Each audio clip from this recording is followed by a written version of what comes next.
Hey, folks, we're kicking things off this evening with a shadowy corner of history, a brutal era of epidemics, harsh penalties, and bland survival grub. We're plunging headfirst into the raw reality of daily existence in the Middle Ages. Ditch those fairy tale visions of grand fortresses and noble knights peddled by the silver screen. The unvarnished facts suggest you'd barely scrape through a single dawn. So, before you settle in, hit that like button and subscribe, but only if this kind of gritty storytelling genuinely sparks your interest. Drop a comment below. Where in the world are you watching from? And what's the clock saying over there? It's endlessly intriguing to connect with viewers spanning the globe. Now, lower the lights, perhaps switch on a gentle fan for that soothing white noise, and let's slip into this grim expedition side by side. Bravo! You've just stirred to consciousness in the year 1325. The silver lining? You're breathing. The curse? So are the vermin infesting your bedding. Your sleeping spot is a dilapidated pallet of straw, riddled with creepy crawlies and reeking of damp livestock fodder, sourced straight from a stable just a season back. Forget plush, memory foam, feather cushions, or those luxurious Egyptian linens. It's a threadbare wool coverlet, untouched by soap since the prior frost, now encrusted with layers of filth heavy enough to rival a hefty farm animal. You squint into the gloom as the distant toll of the church bells reverberates. Think of it as the era's brutal wake-up call, relentless and unforgiving in its clamor. Your dwelling? A ramshackled timber shelter, single-chambered, devoid of any glazed openings, embracing that open-plan vibe where kin, barnyard beasts, and buzzing pests coexist in unholy harmony. The aroma? A pungent orchestra of sour ale, bodily odors, barnyard musk, and a lurking dampness you desperately wish were mere mildew, though deep down you suspect worse, like the early stirrings of rot from untreated thatch. Fragranced tapers are centuries away, and even if available, they'd puddle uselessly on your earthen ground. Attempting a stretch only amplifies the misery. The chill bites deep, and your limbs protest with the creak of weathered timber. At 22, you're teetering on the brink of elderly by these standards. Average lifespans hovered around 30 to 35 years, ravaged by disease and toil, making your creaky back and gravelly joints feel like relics from a bygone siege. Rising is a perilous roll of the dice. The ground below might be sodden from overnight drips through the leaky roof. Thatch often failed against relentless rains, or crusted with whatever foulness a wandering fowl deposited. Bare souls now tread this living muck, integrating you into the local wildlife. Privacy, a foreign concept. Your household, parents, siblings, perhaps an extended relative who's overstayed their vague welcome, rises in tandem, crammed cheek by jowl. No private quarters, no dividers, no solitary rituals. It's all shared in this teeming chaos. Greetings to the dawn in medieval Europe, where solitude is a myth amid the swarm of bugs, scurrying critters, and a dozen souls breathing down your neck. And mind you, this is merely the prelude. Hardships escalate from here. You've clawed free from that nightmare nest of straw. Kudos. But biology demands attention, and it's bellowing, not whispering. Brace yourself. You'll pine for contemporary plumbing's indignities. No porcelain throne, no ergonomic perch, no soft tissue, no swirling cleanse, not even a grudging tool for clogs lurking nearby. In the 1300s, bodily relief morphed into a perilous quest, a communal spectacle, and a dicey outdoor ordeal. For the common folk, your privy is a splintery pail tucked behind the hovel, brimming from last eve's excesses, say after kinfolk overindulged on spoiled tubers, unleashing a torrent. The stench rivals ancient curses. You pinch nostrils, perform necessities, then, twist of fate, hurl the contents toward the roadway. I, the thoroughfare itself. A ritual cry echoes the French garde à l'eau, warning of the impending deluge, though dodging is futile amid the sludge. Urban lanes doubled as fetid canals, swirling with effluents from humans, beasts, and unnamable runoff. Archaeological digs reveal layers of this night soil, up to several feet deep in places like London or Paris, breeding grounds for the era's plagues. If fortune smiles and you're near communal cesspits, crude pits, or overhanging platforms, you jostle elbow to elbow with passers-by in stifling enclosures where seclusion is illusory and airflow a sadistic prank. Chit-chat flows, but inhaling is hazardous. Flies buzz in hordes, and the Black Death's precursors loomed in such filth, claiming up to 60% of Europe's populace by 1350. Wiping? An alien luxury. Folks improvised with handfuls of hay, broad leaves, tattered cloth, spongy moss or wool remnants for the lavish. Some endured sands, fueling the era's aversion to casual grips. Hand-washing was rare, soap a rarity beyond elites. Even in noble strongholds, relief was marginally elevated, yet fraught. A garderobe chute pierced the walls, plummeting waste into the surrounding ditch or waters below. Ingenious, until foes exploited it, scaling the slick drops during sieges, as chronicled in sieges like those of the 100 Years' War. Thus, from serf to sovereign, sanitation was a degrading gauntlet, frigid, exposed, hazardous, perpetually vile. A single misstep on slick cobble and you're submerged in the collective refuse. Teeth? We'll circle back to oral woes shortly. You've conquered the latrine labyrinth. Claim your prize, eh? Perhaps a hearty repast to warm the bones. Alas, in this unforgiving realm, solace is scarce. No lavish brunch spreads, no percolating brews, no trendy green mash on crisped grains. You huddle by the hearth or crouch in the draught to a timber trencher heaped with sludge resembling boot scrapings from a bog. Behold your staple, the humble pottage, a viscous broth forged from scavenged odds, oats, tubers like turnips or parsnips, legumes if harvest blessed you. It bubbles eternally in a cauldron, refreshed haphazardly with scraps. Historical records from monastic diets show it as the peasant's mainstay, nutritionally sparse, yet calorie-sustaining, amid famines that starved millions. Accompaniment: a slab of loaf, tough as chainmail, forged from gritty maslin, rye blended with cheaper barley, or adulterated with fillers like bean husks, acorn meal, or even chalk dust to stretch meager yields as wheat commanded lordly prices. No dainty cuts, you gnaw or bash it into submission.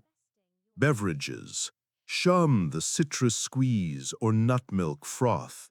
It's a small beer at first light, diluted ale, around 2 to 3% proof, safer than tainted aquifers riddled with cholera precursors and heavy metals from runoff. Even youngsters swig it. Pure water's peril was legendary, contributing to infant mortality rates exceeding 30%. Luxuries like bacon rashers or dairy wheels, reserved for holy observances or bountiful yields, with meat consumption averaging once yearly for the lowly, vegetarian by necessity per estate rolls. Produce, seasonal windfalls, often spoiled or pressed into cider. Seasonings, elusive.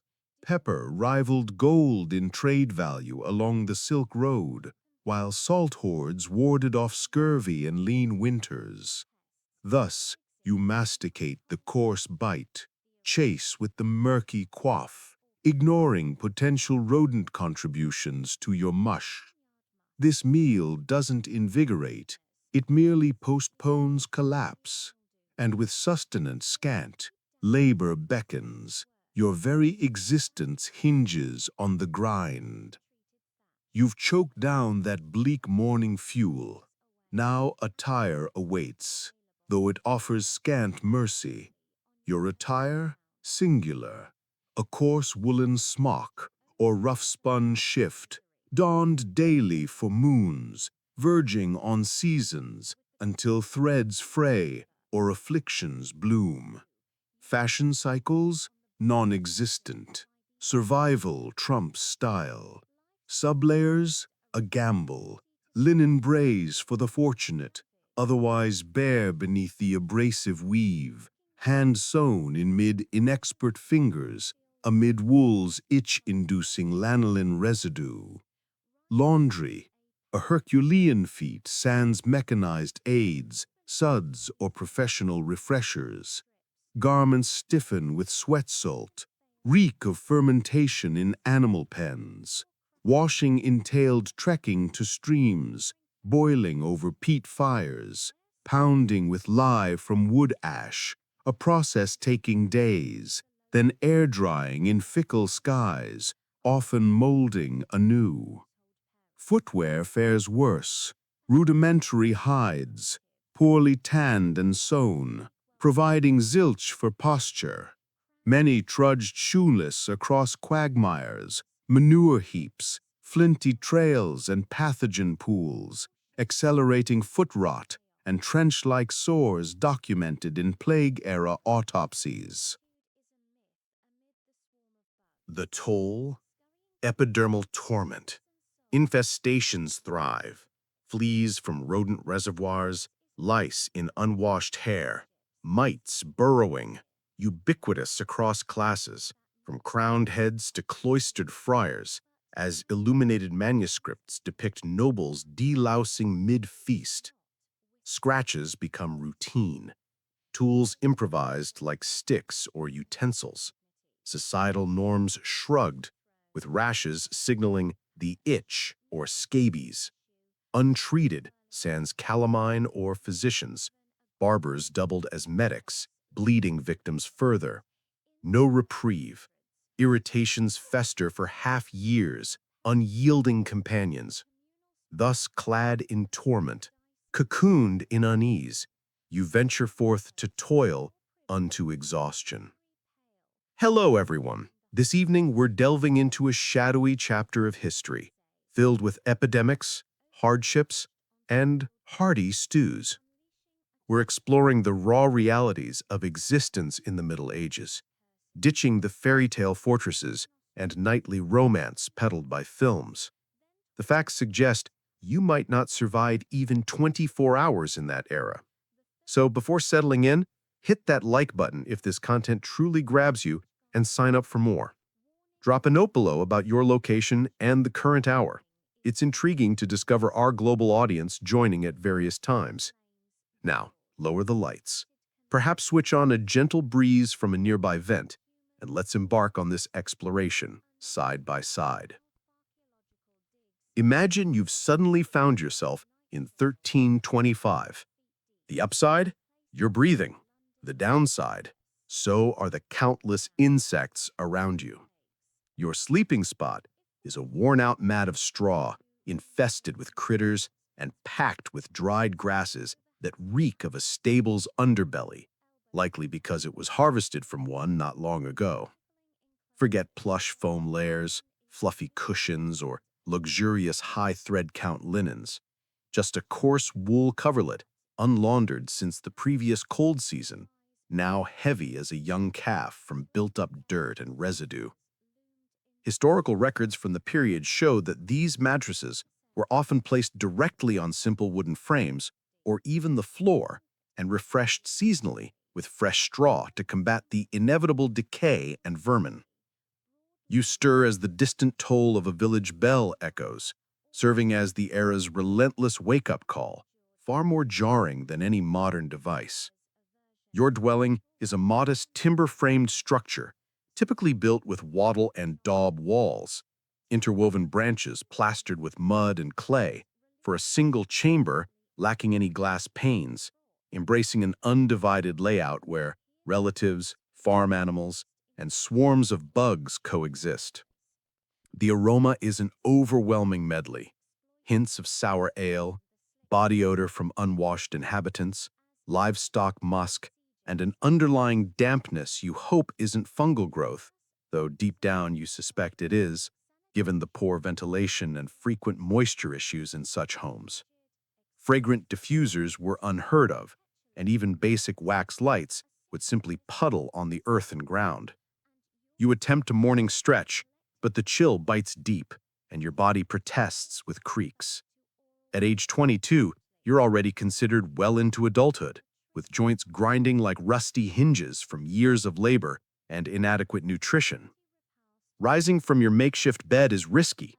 The floor might be slick from overnight drizzles seeping through the reed roof, or caked with remnants from a wandering hen. Either scenario turns your uncovered souls into unwilling participants in the local grime cycle. And solitude? A foreign concept. Your kinfolk, perhaps including an extended relative who's overstayed indefinitely, are rousing nearby.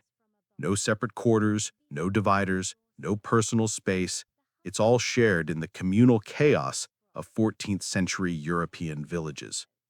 This is merely the dawn of your day, and things spiral downward from here. You've somehow escaped your bug-ridden nest. Well done. Now bodily urges demand attention, and they're insistent. This is when you'd yearn for contemporary plumbing conveniences. In the 1300s, handling personal needs was a makeshift ordeal, a communal trial, and occasionally a semi-public spectacle. For rural folk, the setup often involved a simple pail tucked away outdoors, already overflowing from a family member's indigestion after questionable root vegetables. The stench rivals ancient epics. You brace yourself, complete the task, and then, astonishingly, empty it onto the pathway outside. Etiquette dictated a warning cry like "Gardez-vous," derived from French for "mind the water," though pedestrians rarely dodged in time. Urban lanes doubled as waste channels, flowing with excrement from humans and beasts, plus unidentified runoff that begged no further scrutiny, contributing to widespread health crises like the Black Death that ravaged Europe mid-century. If residing in a settlement boasting communal facilities, count your blessings. You'd perch alongside acquaintances in a rudimentary privy, where seclusion was imaginary and fresh air a distant dream. Conversation might flow, but inhaling was hazardous. Absorbent materials, non-existent. Folks resorted to hay, foliage, fabric scraps, spongy moss, or a bit of fleece for those splurging. At times, nothing sufficed, which could account for the era's aversion to close greetings. In fortified residences, matters improved marginally with a garde-robe, a protruding alcove channeling refuse straight into a defensive ditch below. Ingenious, except foes occasionally exploited these shafts for infiltration, turning a vulnerability into a literal backdoor assault. Regardless of status, elimination rituals were chilly, exposed, perilous, and invariably repulsive. A misstep on slick cobblestones could land you amid societal discards. And dental care awaits, but let's tackle that shortly. You've navigated the privy ordeal. You've earned a treat, perhaps a satisfying meal to start the day. Apologies, but in this historical setting, comfort is scarce. Morning sustenance, if it qualifies as such, is a bleak ritual. No gourmet omelets, no brewing machines hissing to life, and absolutely no trendy fruit spreads on artisanal loaves. You huddle by the hearth with a crude vessel containing a substance resembling congealed mud. Enter your staple, a dense, porridge-like broth known as frumenti or similar variants, concocted from available staples like barley, oats, peas, leeks, or other hardy produce, bubbled endlessly in a communal cauldron where fresh additions layered over remnants, evolving into a perpetual culinary project that helped preserve nutrients amid scarcity. Accompanying it, a dense chunk of bread so tough it might serve as makeshift armor, crafted from rough grains like rye or barley, sometimes extended with nut husks or other fillers due to wheat's exclusivity for the elite. This isn't a soft roll, it's a battle to break apart. For hydration, skip fresh juices or creamy alternatives, you're quaffing ale from dawn. Why? Water sources brimmed with contaminants and microbes, making mildly fermented small beer a safer bet, even for youngsters, with its low potency ensuring hydration without immediate peril. Protein like cured meats or dairy, reserved for holy days or benevolent harvests, as most villagers consumed flesh sparingly. Pork from home-raised swine a few times annually at best. Exotic flavors or seasonings were luxuries.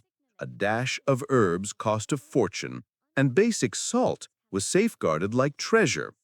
You gnaw your chewy portion, swig the tepid brew, and ignore potential nocturnal visitors like mice that sampled your stores. This repast doesn't invigorate, it merely sustains.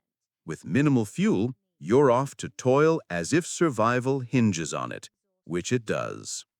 Having downed your lackluster dawn meal, it's time to don attire. Not that it offers much relief. Your closet holds precisely one ensemble, a basic garment of coarse wool or flaxen fabric worn relentlessly for seasons on end, until it frays beyond repair or triggers irritations. Fashion cycles were non-existent. Utility reigned supreme. Inner layers might include a simple undershirt if fortunate, otherwise you're bare beneath the abrasive, perspiration-soaked outerwear, hand-sewn with uneven hems reflecting limited crafting skills. Laundry facilities? Absent. No automated washers, no cleansing agents, no professional services. Garments accumulated marks, rigidity, and odors akin to a fermenting barnyard heap. Should you attempt a cleanse, it meant fetching stream or well water, warming it via flames, scouring with wood ash or caustic lye solutions, and drying under sporadic sunlight, a chore undertaken infrequently due to effort and climate. Footwear, if possessed, consisted of rawhide pieces, crudely assembled, providing scant cushioning, equivalent to strolling on fruit skins. Many toiled unshod, navigating filth, debris, and hazards that bred infections. Consequently, your epidermis rebels, perpetual prickling from resident pests like lice, fleas, and mites, ubiquitous across classes, from aristocrats to clergy to youths. Scratching mid-conversation drew no notice, it was commonplace. Epidermal flare-ups from friction or bites persisted untreated, sans medical aids or specialists, just enduring companions for months. Now that you've bundled up in that prickly, sodden fleece, it's time to flash those pearly whites, or what's left of them. But grinning wide was a risky proposition back then. not for social reasons, but due to the dire state of your choppers. Forget electric brushes, minty gels, rinses, or silky threads. Dental care was about as embraced as regular dips in the river, meaning sporadically at best. Folks might gnaw on fragrant herbs like mint or sage, or swish with herbal infusions of vinegar and rosemary for a makeshift cleanse, but largely your molars fended for themselves, and they weren't winning. Archaeological digs of medieval graves reveal surprisingly fewer cavities among peasants, thanks to low-sugar diets, but enamel wore down rapidly from gritty breads and tough chews, leading to exposed nerves and chronic aches by your early 20s, turning your grin into a gap-toothed relic from a forgotten tomb. Gum inflammation ran wild, and those dark spots weren't mere remnants from last night's mush. They signaled advancing corrosion. Sweeteners, though scarce, were trickling in via trade routes from the east. Pricey indulgences like honeyed confections or candied fruits for the affluent, accelerating erosion faster among lords than laborers. Records from the era note nobles flaunting whitened smiles with abrasive pastes of burnt rosemary or even ground cuttlebone, yet often ending up with blackened stubs. If you're common folk, decay crept in gradually from starchy staples and abrasive meals.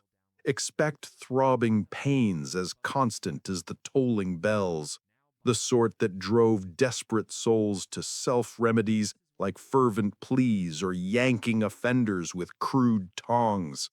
And that's no exaggeration. Professional help came from itinerant barber surgeons, the same jacks of all trades who trimmed beards and lanced boils, extracting teeth by flickering torchlight, using iron forceps, sans numbing agents, per medieval medical texts emphasizing herbal charms and amulets for relief. In abscess, brace for raging temperatures, as without penicillin or its ilk, discovered centuries later, it could spiral into bloodstream poisoning, turning a simple tooth woe into a lethal ordeal that felled countless, much like how the Black Death exploited such vulnerabilities. Socially, puckering up was a gamble amid rampant foul odors from unchecked plaque. Romance? It hinged more on your holdings and herds than hygiene. In essence, your jaws were a war zone, steadily surrendering ground. With that dull throb pulsing, step into the daylight. Your grueling shift, the one that'll bend your frame, is revving up.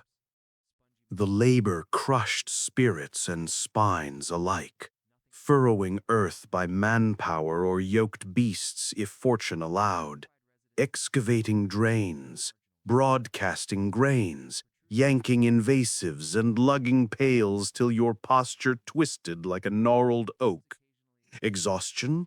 Irrelevant. No wellness checks or empathy for frayed nerves. Women juggled it all.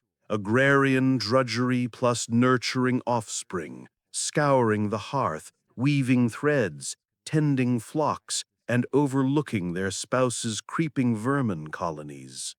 Youngsters pitched in from toddlerhood, around age 5 or 6, gripping pint-sized tools instead of playthings, schooled in survival over letters, per historical accounts of rural households where child labor bolstered family quotas under feudal dues. If fate spared you the fields, say as a forge master, hide curer, or barrel maker, expect sweltering forges, noxious fumes, or slimy offal in cramped workshops with scant airflow. Compensation?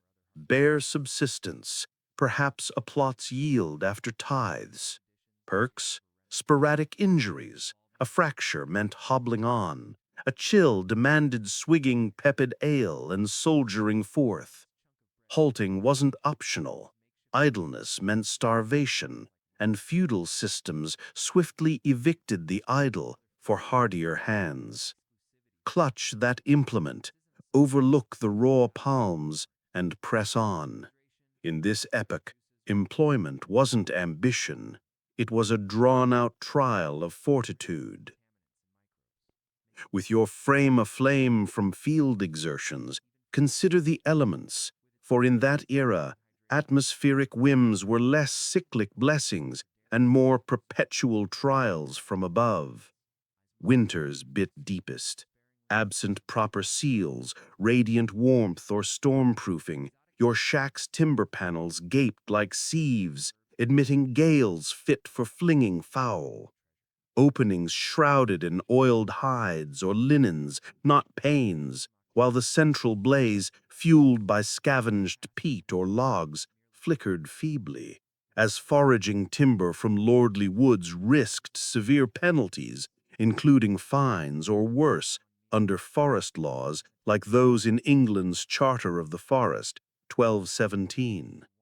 You layered your solitary garb, clustered by fading coals, yet arose with iced nostrils, perpetually chilled extremities prone to numbness, and digits rigid as frozen treats. Frost damage wasn't medically termed, but dismissed as misfortune, claiming toes in harsh spells amid the onset of the Little Ice Age around 1300, which ushered cooler, wetter climes exacerbating crop shortfalls. Unwavering across months, abrasive attire, bland sustenance, and looming duties. Environmental mastery, a pipe dream in this unforgiving setup. Parched, craving a rinse to shake off this clammy haze of existence. Alas, in those times, H2O was no ally, more a stealthy assassin. For quenching, that idyllic brook sparkled invitingly, evoking epic tales, but upstream lurked perils like emptied slops or bloated carcasses, teeming with unseen foes like dysentery-causing microbes. Hence the reliance on fermented drafts, diluted ale, clocking in at 1 to 3% potency, sterilized through boiling, sipped by all ages to sidestep waterborne woes that slew infants at rates nearing 50%. The affluent opted for imported vintages, potent enough to blur mornings, but safer than tainted wells. Cleansing rituals, theoretically encouraged, yet practically shunned amid fears rooted in humoral theories that immersion widened pores to miasmas, inviting ailments. Instead, dry hygiene prevailed, with linens wiping grime and protective dirt layers deemed shields. Public steam houses dotted cities, blending suds with socializing, but scandals prompted ecclesiastical crackdowns post-1300s, viewing them as vice dens. For a personal soak, a laborious affair, hauling from sources, simmering over flames, decanting into sieving vats scented with petals for elites using tallow soaps, while peasants managed quick basin ablutions for faces and hands pre-meals. Precipitation harvested in casks, riddled with avian droppings, larvae, and algae blooms. Thus, ingested, applied, or irrigating, fluids posed bets. One errant swallow, and you'd writhe in a pallet, gut-wrenched, regretting every choice. Toast modern faucets. Forebearers navigated refreshment riddled with risks. So, you imbibed the suspect stream, or perhaps merely bashed a digit on a jagged stone of fate. Regardless, illness strikes. You seek aid, a healer. Pity, for this is the era where remedies blurred into refined torments laced with divine rationale. We begin with assessment. With every inch of you cloaked in abrasive, damp layers, you might consider flashing a grin to brighten the morning gloom. But think twice. In the Middle Ages, a broad smile was a risky wager, not for social faux pas, but because your dental state was a disaster zone. Toothbrushes, pastes, rinses, and floss were as mythical as dragons. Oral care was as neglected as regular bathing, barely a priority. Some chewed fennel seeds or scrubbed with cloths dipped in herbal concoctions like sage and salt, but most left their teeth to fend for themselves, and the results were grim. By your mid-20s, your mouth resembled a withered graveyard. Archaeological studies of medieval skulls show rampant wear from coarse diets, with abscesses and tooth loss common by age 30. Gums swelled, and stains weren't just last night's gruel, they were decay's calling card. Sugar, though not yet widespread, was creeping into elite circles via trade from the Islamic world, costing more than a peasant's yearly yield for a small sack, used in rare confections or medicinal syrups to flaunt wealth. Nobles thus rotted their teeth faster, sometimes masking decay with clove pastes, while commoners ground down theirs on gritty loaves and chewy roots, per dental records from monastic infirmaries. Toothaches were as constant as rain, a pulsing misery that tempted you to pray, swig ale, or desperately yank the offender with makeshift tools. Barber surgeons, the era's catch-all medics, doubled as tooth pullers, wielding unsterilized hooks by dim firelight, no numbing agents in sight, as described in 14th century's surgical manuals. An infection could spiral into sepsis, a death sentence in a world sans antibiotics, where a dental woe could end in a grave. Mortality from such causes wasn't uncommon, exacerbated by malnutrition weakening immunity. Kissing? A bold move amid universal halitosis from plaque-caked mouths. Courtship weighed your fields and flocks, not your smile's sparkle. Your oral cavity was a losing skirmish, and with that ache throbbing, it's time to face the day's true crucible. Labor that'll break you. You trudge to your daily grind, no office chair, no coffee runs, no prospect of advancement. If you're among the 90% of souls toiling as serfs, your existence is bound to a lord's estate, a faceless figure who likely never clocks your sweat. You rise with the dawn and toil until dusk cloaks the fields, armed with crude tools, a worn hoe, a notched sickle, or just your calloused hands. No weekends, no clocking out. 6 days of relentless labor, with Sunday's rest contingent on harvest demands or fending off marauders. As manorial accounts from the period note exemptions for feast days, but grueling schedules otherwise, often 12-hour shifts during peak seasons. The work is merciless.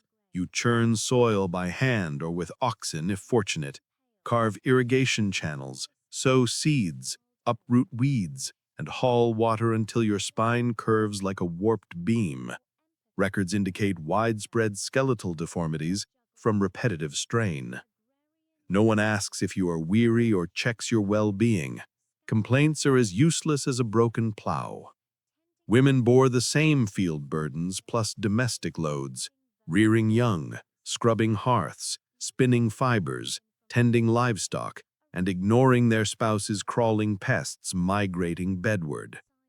Children joined the fray young, by age 5 wielding tiny tools, no classrooms or toys, just survival's harsh curriculum. as village rolls document their contributions to family quotas under feudal levies. If not agrarian, perhaps you're a smith, tanner, or barrel maker, sweating over flames, fumes, or animal entrails in stifling sheds. Wages? Mere subsistence, perhaps a share of crops post-tithe. Benefits? Occasional injuries. A sprain meant limping on. A fever meant chugging warm ale and pressing forward. Stopping wasn't an option. Hunger loomed, and lords replaced slackers swiftly, per historical labor contracts. Grip your tool, ignore the raw skin, and dig on. This wasn't a job, it was a brutal endurance marathon. Your frame aches from the fields, but the weather adds its own torment. Less a seasonal cycle and more a divine vendetta. Winter's bite was brutal.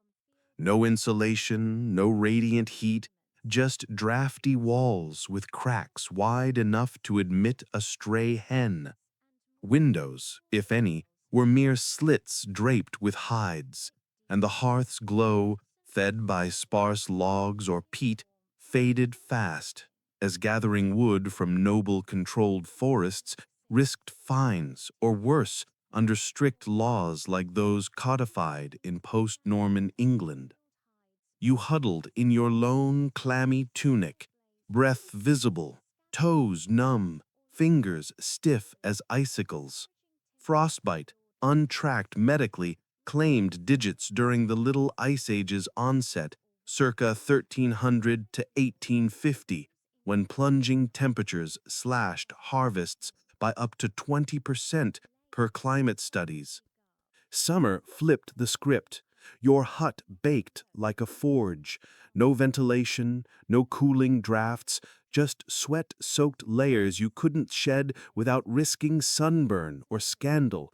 Modesty codes shunned bare skin. Flies swarmed, drawn to your unwashed frame and lingering stew scraps.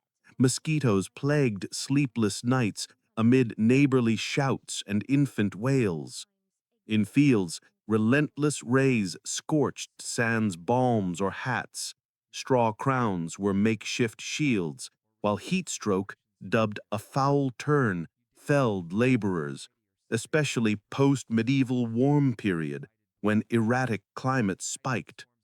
Always constant, chafing garb, meager meals, and looming tasks. Climate control, a fantasy in this punishing world. Thirsty? Craving a splash to rinse off this grimy haze? Water was no friend, more a silent killer. That pristine creek shimmered, but upstream, waste buckets or rotting livestock tainted it with pathogens like E. coli, fueling dysentery outbreaks that killed thousands yearly per medieval mortality records. Thus, all ages sipped small beer, a low-alcohol brew, 1 to 2% boiled for safety, or wine for the wealthy, potent enough to blur mornings but safer than contaminated wells. Infant mortality hovered at 30 to 50%, partly due to tainted hydration. Bathing? A rare ritual. Prevailing medical theories, rooted in Galenic humorism, warned that soaking opened pores to miasmas, inviting disease. Most relied on dry wipes with linens or embraced protective filth layers. Urban bathhouses existed, but gained notoriety as gossip hubs or worse, prompting church closures by the late 1300s. A private dip meant hauling and heating water, filling leaky tubs, often shared serially by households, hardly refreshing. Rain barrels bred algae and pests. Whether drunk, applied, or used for crops, water was a gamble. One wrong sip, and you'd writhe in agony, regretting every gulp. Modern taps are a miracle. Ancestors braved hydration's hazards daily. So you drank the tainted stream or stubbed a toe on life's jagged edges. Now sickness strikes, and you need a healer. In this era, medicine was less cure and more sanctified suffering with a side of scripture. Ailments, coughs, sores, fractures, or plague's shadow stemmed from imbalanced humors, blood, phlegm, yellow bile, black bile, for the ancient Greek framework dominating medieval thought. Feverish, too much blood, cue bloodletting, draining vital fluids with a dull blade or wriggling leeches, often administered by barbers, doubling as surgeons, as guild records confirm their dual roles in haircuts and crude extractions. Melancholy or anxious? Excess black bile, treated with herbal purges, think nettle brews or cold compresses, while kin whispered prayers and eyed the carpenter for coffin measurements. A fracture or gash? Brace for agony. No sedatives beyond a stout drink or fainting. Surgery wielded blades, unwashed since the last siege, heated for effect, not hygiene, in a world ignorant of germ theory, blaming illness on foul vapors or divine wrath over sins like greed or lust, per ecclesiastical texts urging confession alongside cures. Worsening symptoms meant more leeches, perhaps poultices of ground insects or roots, and a cleric chanting last rites, as hospital accounts from the period detail such treatments for the dying. Survival was divine favor, the healer claimed glory, the leech earned lore. Medicine wasn't healing, it was enduring the remedy's ordeal. After a day of toil, ticks, and torturous cures, you limp home, belly rumbling, hoping for a hearty supper to salvage the day. Sorry, your meal might be your undoing. Preservation was a fantasy. No chillers, just salting, smoking, or prayers that cold snaps slowed rot. Meat, a rare treat, hung for days, fly swarmed, brined in dubious vats, nibbled by vermin. Medieval diets leaned heavily on grains, with animal protein consumed sparingly, perhaps 10 to 20 pounds yearly for peasants, per manorial ledgers. Bread, the dietary backbone, turned traitor in lean years, stretched with chaff, clay, or worse. Ergot-tainted rye triggered spasms, visions, or death, a fungal scourge linked to outbreaks like St. Anthony's fire. Vegetables? Seasonal, often just turnips, boiled into oblivion or stirred into that eternal pottage, a murky stew of whatever scraps survived since your ancestors' time. Fruit spoiled swiftly post-harvest, and sugar remained a lordly luxury, hoarded to flaunt wealth via crumbling teeth. Dairy soured fast, milk curdled in hours, while cheeses, though longer lasting, teemed with microbes. Hunger trumped caution. Seasonings like saffron or cloves cost more than your hut, so flavor came from leeks or rare salt, tasting of toil and tears. Eating wasn't nourishment, it was a gauntlet, and poaching game risked execution under harsh forest laws, turning a hare into a noose. Evening falls.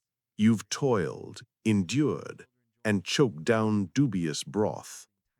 Time to rest? Not quite. Divinity's gaze, the priest's scrutiny, and nosy neighbors like Agnes, ever ready to snitch, keep you vigilant.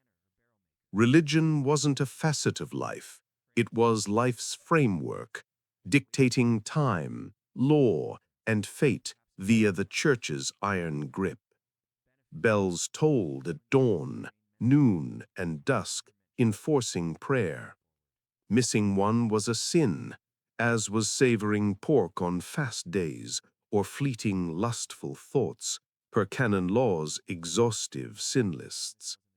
Hell loomed vivid, preached as fiery torrents and tormenting fiends, stoking fear where plague didn't suffice. Scriptures, locked in Latin, were parsed by clergy, leaving you reliant on their word. Crop woes blamed on lax devotion meant more kneeling. Tithes, 10% of your yield, were non-negotiable, stripping grain, eggs, or hope itself, as monastic records detail relentless collections. Holy days, numbering dozens, paused labor but mandated worship, fasting, and penance, not merriment. Doubt the church? Her heresy invited flames, witchcraft trials drowning per historical purges like those targeting early reformers. You mumbled chants, bowed low, and prayed for paradise, hoping the priest's favor tipped celestial scales. Mercy was divine, but the church's grip was unrelenting. If serfdom was brutal, being a woman cranked the hardship to punishing levels. Same grime, scarcity, and dread, plus childbirth's perils and societal erasure. Life as a woman was like playing survival on expert mode. No reprieve, no reset. From cradle, your path was set. Wed young, bear heirs, serve silently, exhaust yourself. Education was rare. Noble girls might learn letters in convents, but most mastered only domestic crafts, like butter churning by age 10 per household manuals. Betrothals came early, often by 12, motherhood by 14, driven by alliances, not affection. Your voice carried no weight. As a wife, you were chattel, tasked with birthing sons, feeding all, maintaining the hearth, and toiling fields, all while dodging accusations of nagging, or worse, witchcraft, a charge leveled at outspoken women or herbalists, with thousands executed post-1300s per trial records. Childbirth was a deadly gamble. No sterile tools, no pain relief, just midwives' skill against complications that killed up to 20% of mothers per demographic studies. Survivors juggled infants, chores, and labor in vermin-ridden hovels. Unwed, suspicious, widowed, exposed, vocal, perilous. A wrong glance on a dreary day could spark accusations. Even in cloisters, nuns faced rigid silence and subservience, valued below male clerics. Women endured, obeyed, birthed, and suffered with expected grace, their pain a silent cornerstone of this harsh world. You've battled muck, hunger, injustice, and perhaps a rogue billy goat. But just when you think the day's trials peak, violence looms. Loud, bloody, and often socially sanctioned. The Middle Ages weren't serene. Order meant praying your lord wasn't in a foul temper, as law bent to whims of power. Violence wasn't just a shadow in the Middle Ages, it was the pulse of daily life, pulsing through homes, alleys, battlefields, and even church squabbles, sometimes erupting over something as trivial as a shoving match at the village bakehouse. Crime flourished, punishments were savage, and justice resembled theatrical cruelty more than fairness. Pilfer a crust of bread, you might lose a hand.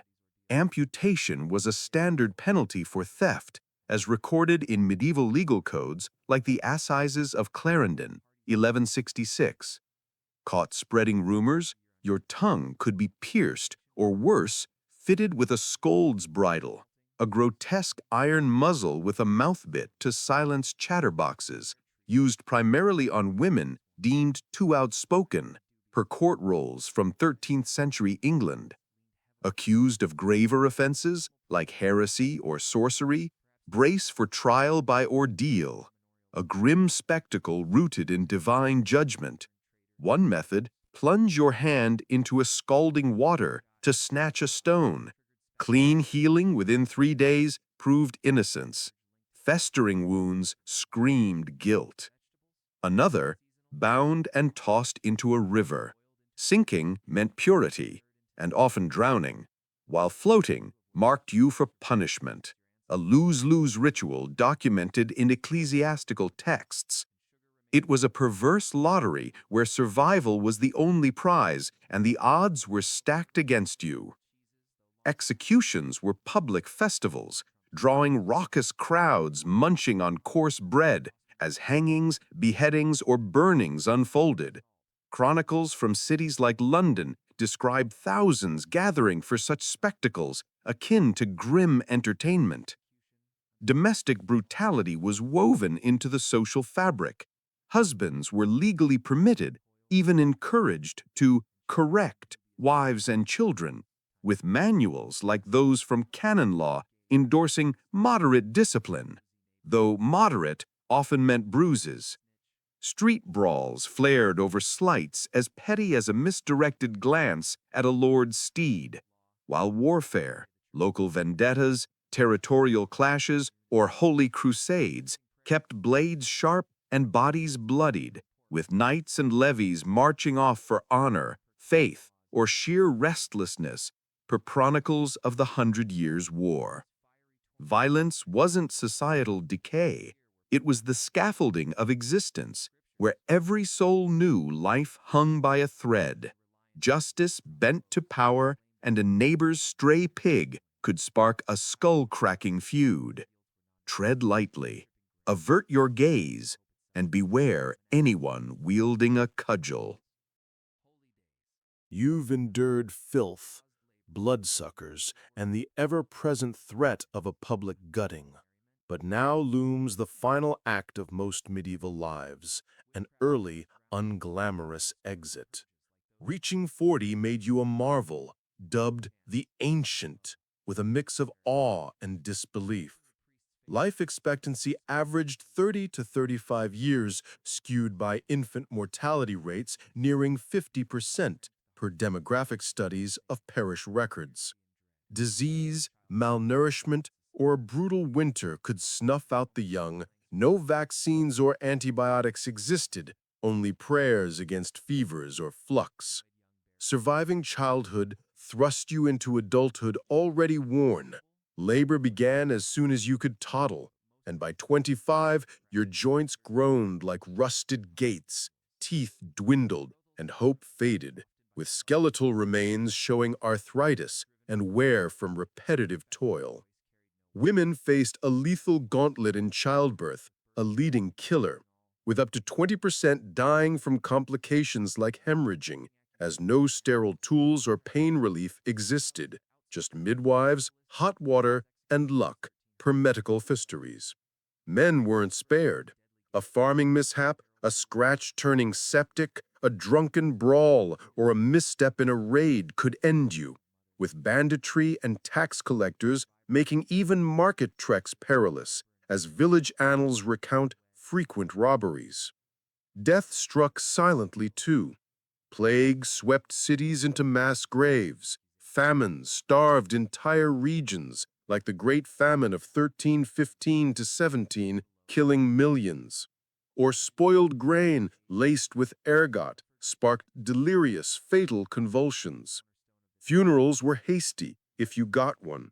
Bodies were buried swiftly to curb contagion, wrapped in cloth, lowered into shallow plots with mumbled blessings, as churchyard overcrowding often forced mass pits, per archaeological evidence.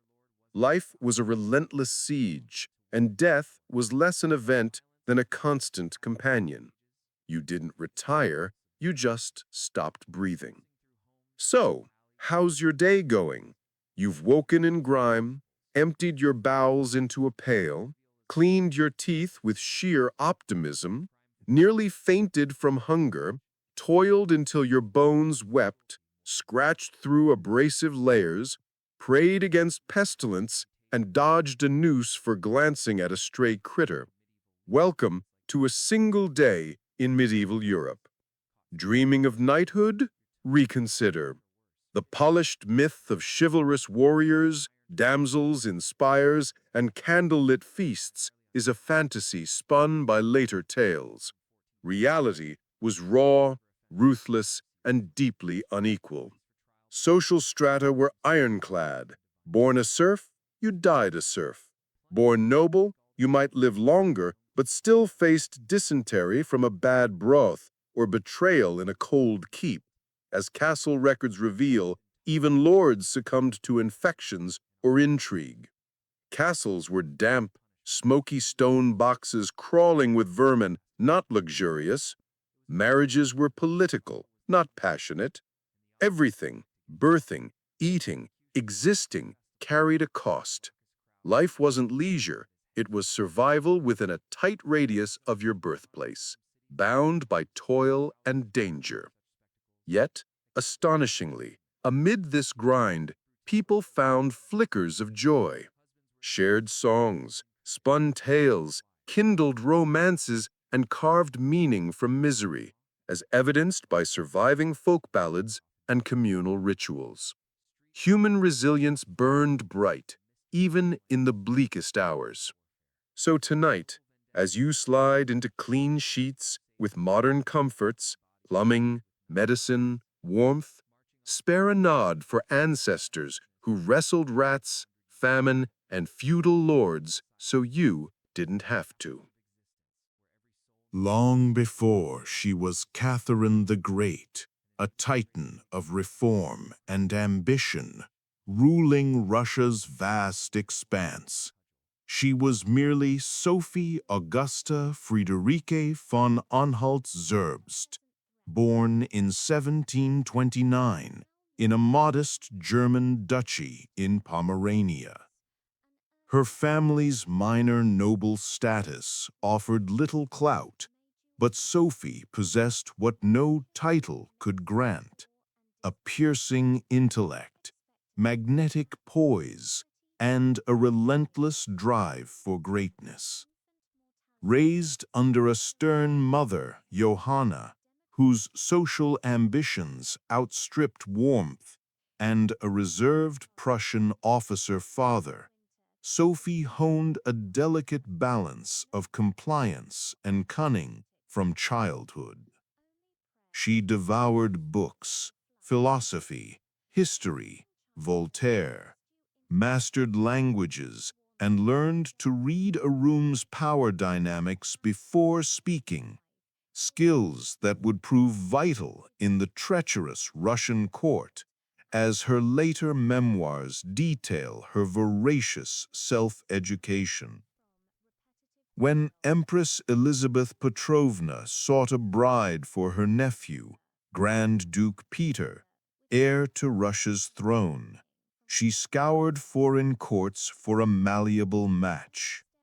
Sophie, at 14, fit the mold: noble, Lutheran, though required to convert, and poised with an air of deference.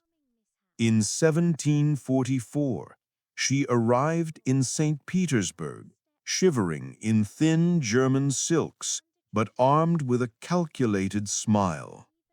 Her mother saw her as a pawn for advancement. Sophie, however, was already plotting her own ascent.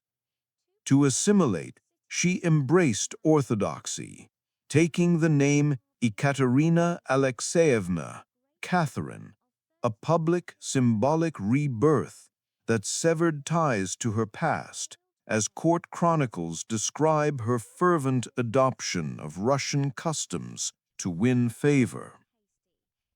No one watching that poised teenager in her fur-lined cloak could foresee the seismic path ahead: betrayal, coups, Enlightenment ideals, and an empire reshaped. From her first step into Russia's opulent yet cutthroat court, Sophie shed her old identity, laying the groundwork to become a queen. Catherine's marriage to Peter was meant to cement her place among Russian royalty, but it was less a crown and more a gilded shackle. Peter, far from a storybook prince, was petulant, immature, and fixated on Prussian military drills, preferring toy soldiers to statecraft or his bride. Historical accounts, including Catherine's own writings, suggest he neglected their union, possibly delaying consummation for years, leaving her isolated in a court rife with intrigue. His disinterest in governance and open disdain for Russian culture, favoring German customs, set the stage for a marriage more political trap than partnership, pushing Catherine to rely on her wits to navigate a dangerous path to power. Peter's fixation on Prussia's Frederick the Great and his contempt for the Russian court he was destined to lead made him an outsider in his own realm. He fawned over Prussian tactics, reenacting battles with miniature armies while dismissing Russia's heritage, estranging nobles and peasants alike, as diplomatic reports note his unpopularity. Catherine, by contrast, embraced her adopted land with fierce resolve. She immersed herself in Russian, studied chronicles of the Kievan Rus, and mastered Orthodox rites, earning admiration where Peter sowed discord, per her own accounts of deliberate cultural assimilation. Their divide wasn't just personal, it was a political chasm. The Russian court was a labyrinth of intrigue, mistrust, and ruthless ambition. Empress Elizabeth's iron rule was weakening as her health faltered in the 1750s, foreshadowing a power struggle. Catherine lived under a microscope, letters opened, companions shadowed, every word weighed for betrayal. She could rely on no one, not her distant husband, her manipulative mother advancing German agendas, nor her maids, potential spies for rival cliques, as palace journals reveal pervasive surveillance. But Catherine was no mere bystander. She navigated this treacherous arena with subtle brilliance, quietly forging alliances. She captivated officers with her grace, bonded with scholars over ideas, and cultivated an image of poise and respectability, a sharp foil to Peter's immature rants and disdain for Russian pride. Privately, she immersed herself in Enlightenment texts, Voltaire's satires, Montesquieu's theories on balanced governance, shaping a vision for a Russia of intellect, order, and might, as her reading lists preserved in archives show. Her dreams, however, were tethered to a harsh reality. Peter's claim kept her a powerless consort to an unfit heir. She waited, watched, and schemed, knowing the throne demanded conquest, not inheritance. In 1762, after nearly 20 years of biding her time, Catherine's chance emerged. Elizabeth's death crowned Peter III, but his reign imploded swiftly. Within months, he infuriated the church by seizing its estates, alienated nobles with erratic decrees, and antagonized the military by lauding Prussia, Russia's foe, while reversing war gains, as state papers catalog his missteps. His public talk of casting aside Catherine for his mistress Elizabeth Vorontsova further eroded his support. Catherine, ever observant, struck. In July 1762, As Peter lingered at his Orenbaum retreat, she launched a seamless coup, backed by loyal officers like Grigory Orlov and his influential kin. Riding into St. Petersburg in regal splendor, she was proclaimed Empress Catherine II, securing the imperial guard's allegiance. Peter, abandoned and outflanked, surrendered quickly, was confined, and soon died, officially of natural causes, though whispers of murder, likely tied to Orlov's circle, persist in historical debates. A foreign-born woman with no blood claim had seized Russia's crown through sheer cunning and resolve, a singular triumph. Yet power won by guile was precarious. Could a German outsider win Russia's loyalty? Would nobles bow to her? Could she hold a fractious empire without sharing Peter's end? Catherine understood that intrigue-built thrones could crumble. She needed to govern as a visionary, not a conspirator, launching her transformation into a reformist empress. Catherine didn't rest on her laurels. She aimed to remake Russia itself, not just its crown. Unlike Peter's fixation on Prussian drills, she drew inspiration from Enlightenment giants, Voltaire, Diderot, Beccaria, envisioning a state guided by reason, learning, and progress, even as she held absolute sway. She exchanged letters with Voltaire for over 15 years, blending charm with defenses of her rule, and supported Diderot financially by purchasing his library, as their correspondence reveals. In private, she studied legal treatises, debated reforms, and drafted policies to modernize her realm. Her 1767 Legislative Commission sought to overhaul Russia's patchwork laws, with her nakaz, a manifesto inspired by Enlightenment ideals, calling for legal equality, condemning torture, and framing rulers as public servants, radical for its time, per its published text. Russia, however, was a feudal giant, its nobles wedded to serfdom's wealth. Catherine balanced reform with survival. She limited some brutal punishments, boosted secular education, establishing over 300 schools by 1780 per state records, and promoted libraries, but upheld serfdom to secure aristocratic loyalty, navigating a delicate line between Paris's salons and Moscow's realities. She wasn't westernizing Russia. She was forging a modern empire on her own terms, wielding enlightened rhetoric with autocratic steel. Her ambitions stretched beyond internal change to imperial grandeur, aiming to make Russia a power that commanded awe.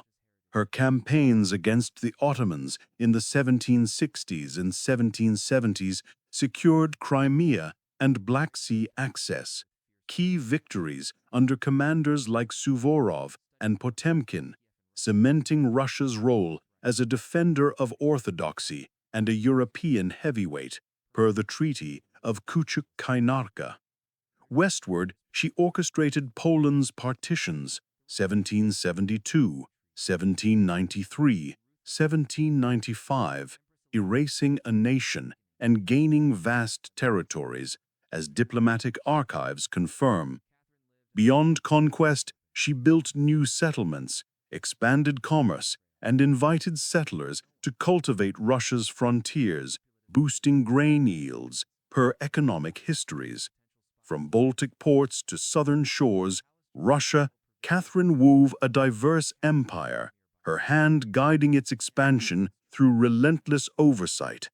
She didn't just rule, she redefined Russia, merging Enlightenment vision with iron-willed dominance, crafting a legacy as bold as her rise.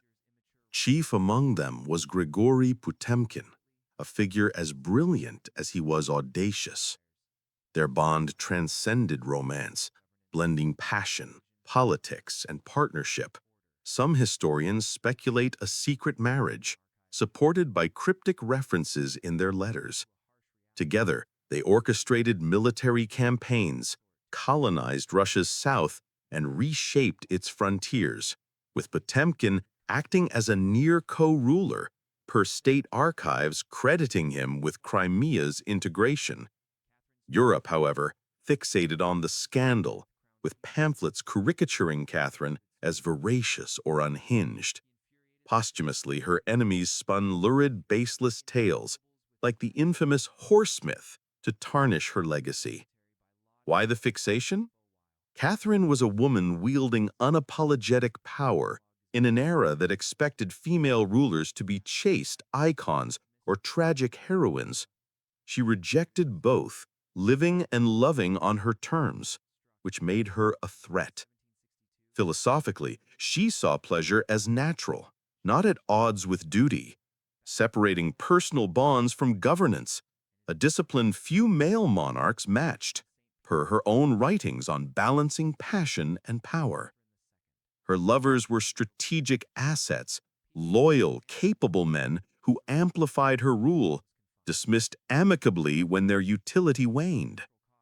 Her private life wasn't a weakness, it was a calculated facet of her reign, blending desire with dominion, making her unforgettable, envied and feared. Yet her rule faced grave threats, none more perilous than the 1773 uprising led by Yemelyan Pugachev, a bearded Cossack claiming to be Peter III, miraculously alive to reclaim his throne from the German usurper. The claim was absurd. Peter's death was well documented. But to Russia's downtrodden serfs, Cossacks, and old believers, it was a spark of hope. Pugachev promised freedom, land, and lower taxes, igniting a fire along the Volga. His rebellion, the largest peasant revolt in Russian history, saw towns seized, forts razed, and nobles slaughtered, with up to 100,000 rebels at its peak, per military reports. For a moment, the empire teetered. Catherine, rattled but resolute, responded with force, dispatching seasoned troops under General Bibikov to crush the uprising by 1774. Pugachev was captured, paraded in a cage, and beheaded in Moscow, a stark warning, as state decrees describe.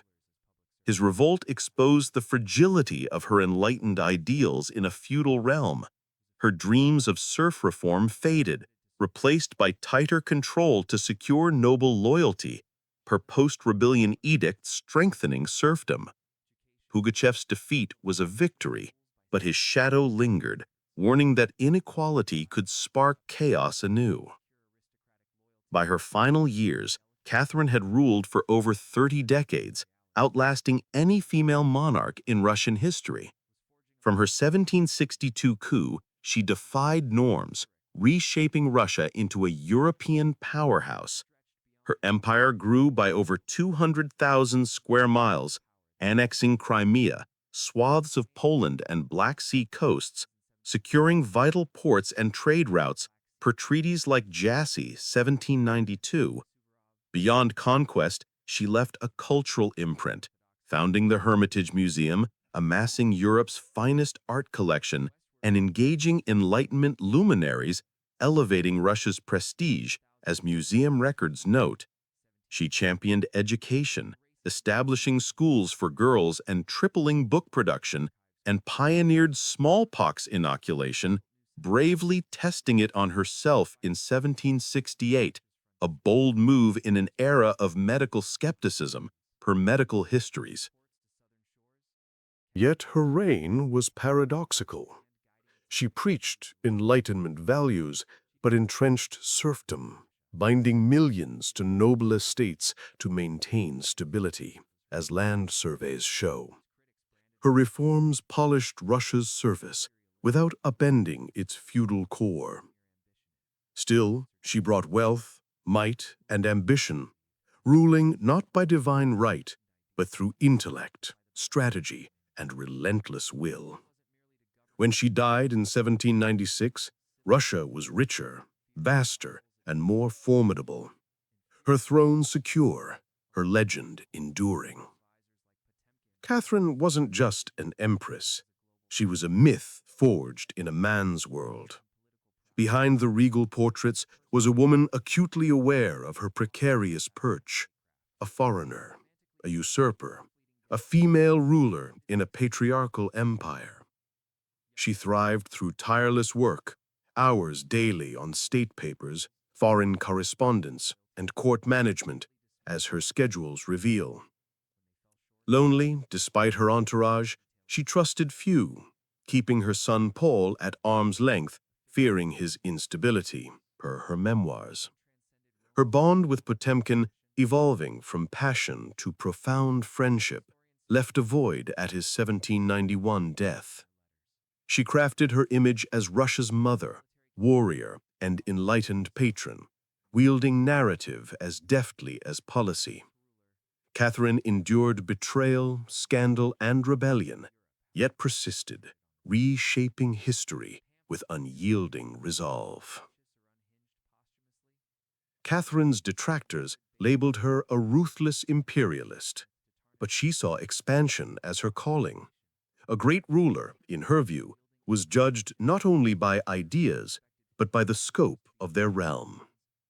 She sought to forge Russia into a sophisticated empire, revered by allies, dreaded by foes, and devoted to her alone, as her directives to diplomats emphasize her vision of global dominance. Yet her private life rivaled her public feats for notoriety. Her lovers, a deliberate succession of youthful, charismatic, and often politically savvy men, were no secret. She rewarded loyalty with estates or ranks, dismissing the disloyal with courteous pensions per court ledgers tracking her largesse. Grigory Potemkin stood out, a partner in love and statecraft, possibly her secret husband, as hinted in their private letters. Together they drove conquests, colonized frontiers, and transformed Russia's south, with Potemkin as a near-coup sovereign per his role in Black Sea campaigns. Europe's scandal sheets mocked her as insatiable, and posthumous slanders, like the fabricated horse tale, aimed to tarnish her, as satirical pamphlets from France reveal. Why the fixation? A woman wielding unapologetic power defied norms, expecting female rulers to be demure or doomed. Catherine saw pleasure as human, not a threat to duty, separating personal ties from governance with a clarity rare among kings, per her reflections on power. Her liaisons were strategic, binding loyal, capable men to her cause, released graciously when no longer useful. Her personal life wasn't a flaw, it was a calculated thread in her reign's tapestry, making her legendary, coveted, and formidable. Her rule faced dire threats, notably in 1773 when Yemelyan Pugachev, a Cossack claiming to be the resurrected Peter III, rallied Russia's oppressed. His promise of serf freedom and land sparked the largest peasant revolt in Russian history, seizing swaths of the Volga region with tens of thousands of followers per rebellion chronicles. Nobles were butchered, forts fell, and Catherine's empire wavered. Unfazed, she unleashed crack troops under General Panin, crushing the revolt by 1774. Pugachev was caged, paraded, and executed in Moscow, a grim spectacle documented in state records. The uprising forced Catherine to shelve serf reforms, tightening noble control to ensure loyalty per post-1774 decrees. Pugachev's defeat secured her throne, but underscored the limits of her enlightened ideals in a feudal realm, a lesson shaping her cautious governance. In her final decades, Catherine reigned longer than any Russian empress, transforming a coup into a 34-year legacy. She expanded Russia by over 200,000 square miles, annexing Crimea, Polish territories, and Black Sea ports, reshaping trade and geopolitics per the Treaty of Jassy. Culturally, she elevated Russia's stature, founding the Hermitage, amassing vast art collections, and engaging Enlightenment thinkers, as museum archives attest. She boosted literacy through girls' schools and book presses, and led smallpox vaccination efforts, testing it publicly in 1768 per medical annals, a daring act for its time. Her reign, however, was a study in contradictions.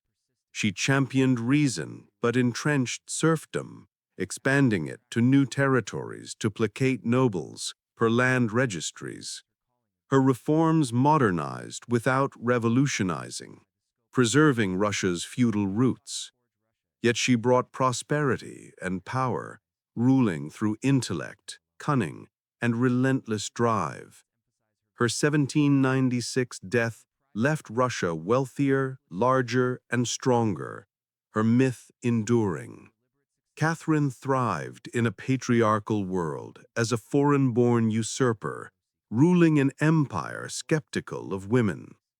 Her days were grueling, reading reports, drafting policies, managing factions per her detailed diaries. Lonely amid courtiers, she trusted few, sidelining her son Paul, wary of his volatility, as her memoirs confess. Potemkin's 1791 death left her bereft, their bond a rare anchor. She shaped her image as Russia's enlightened matriarch, wielding narrative as skillfully as power. Through betrayal, gossip, and revolt, Catherine endured, forging a legacy that reshaped history with unyielding will.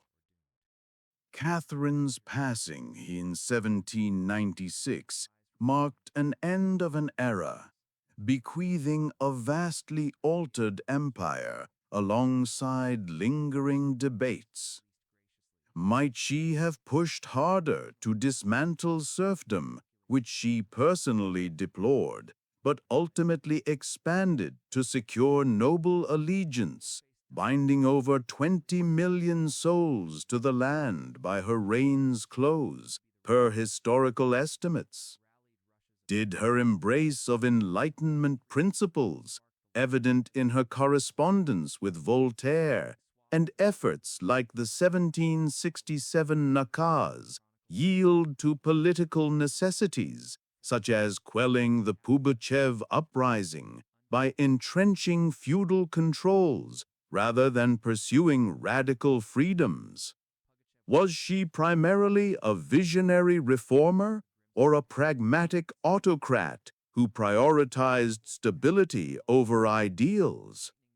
Ultimately, posterity bestowed upon her the epithet the Great, not for perfection, benevolence, or equity, but for her audacious seizure and exercise of authority in an age when women were seldom afforded such latitude.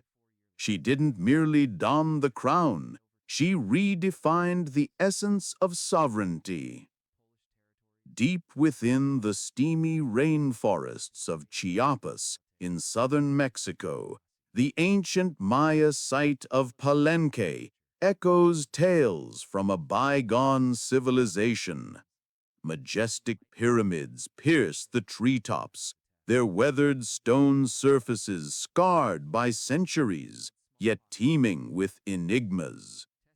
In 1994, a breakthrough unfolded when a team of Mexican archaeologists, spearheaded by Arnaldo González Cruz and including Fanny López Jiménez, was conducting routine reinforcements on Temple 13, an understated structure flanking the renowned Temple of the Inscriptions, final resting place of the legendary ruler Kinich Hamab Pakal I. Expectations were low until anomalies surfaced. A concealed, airtight vault lay hidden below. Untouched by plunderers, it promised pristine revelations. Descending into the chamber, they encountered a monolithic sarcophagus steeped in antiquity's hush. The atmosphere was thick with the burden of ages. Lifting the lid unleashed a plume of vivid scarlet powder, startling, intense red. The interior was blanketed in ground cinnabar, a perilous mercury sulfide revered in Maya rites. Amid this ruby haze lay the remains of a female figure, interred with profound respect. Her fragile frame endured, her cranium adorned with a mosaic jade mask, and her form encircled by funerary treasures, collars, headdresses, and ear ornaments fashioned from jade and marine shells. This ranked among the most opulent female interments in Mesoamerica. Yet no hieroglyphs proclaimed her identity. It was a profound puzzle. What prompted her entombment in crimson? Was she a sovereign, a spiritual leader, or perhaps Pakal's consort? Dubbed the Red Queen by the experts, a moniker that endured, advanced analyses, including radiocarbon dating, placing her life around the 7th century during Palenque's zenith, offered glimpses but no certainties. Her sepulchre wasn't merely ritualistic, it was ethereal. This enigmatic woman was destined for commemoration, not via inscriptions, but through sacred acts, colors, and the enduring riddle she embodied. The most eerie element of the Red Queen's crypt wasn't her emerald adornments or the vault's profound quietude. It was the scarlet powder. A dense coating of pulverized cinnabar enveloped all: the coffin, the enclosure, her remains, even the artifacts nearby. It adhered like congealed vitae to the masonry. For the Maya, this was deliberate symbolism, no mere happenstance.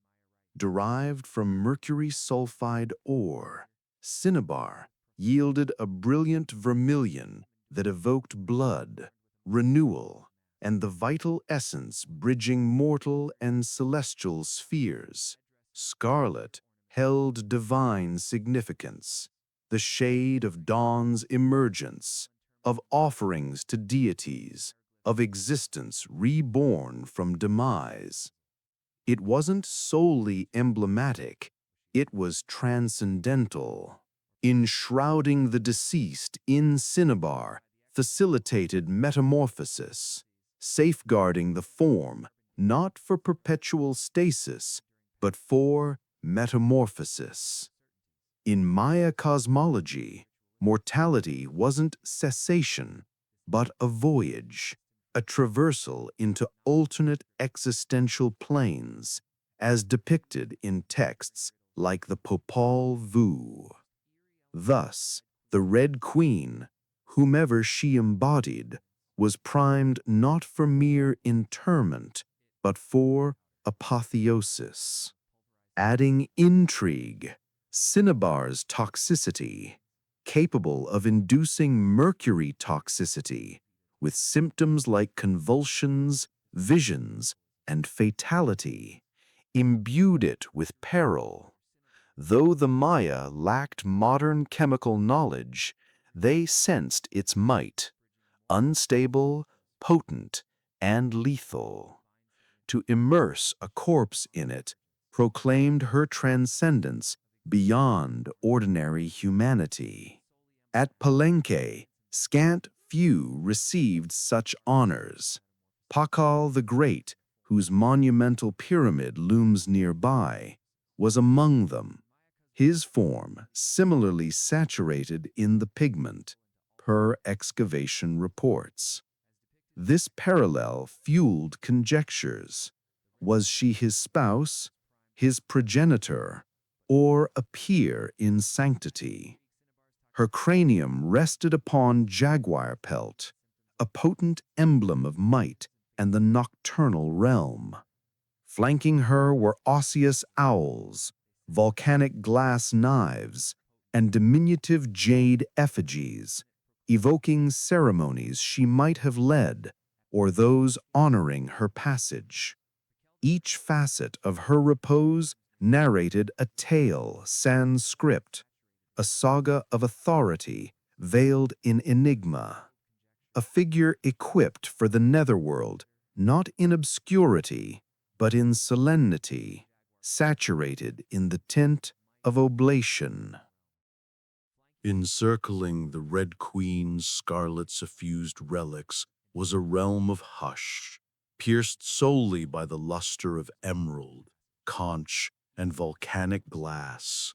These weren't frivolous baubles, they were tributes, meticulously selected to escort her through the Maya hereafter, the perilous Xibalba.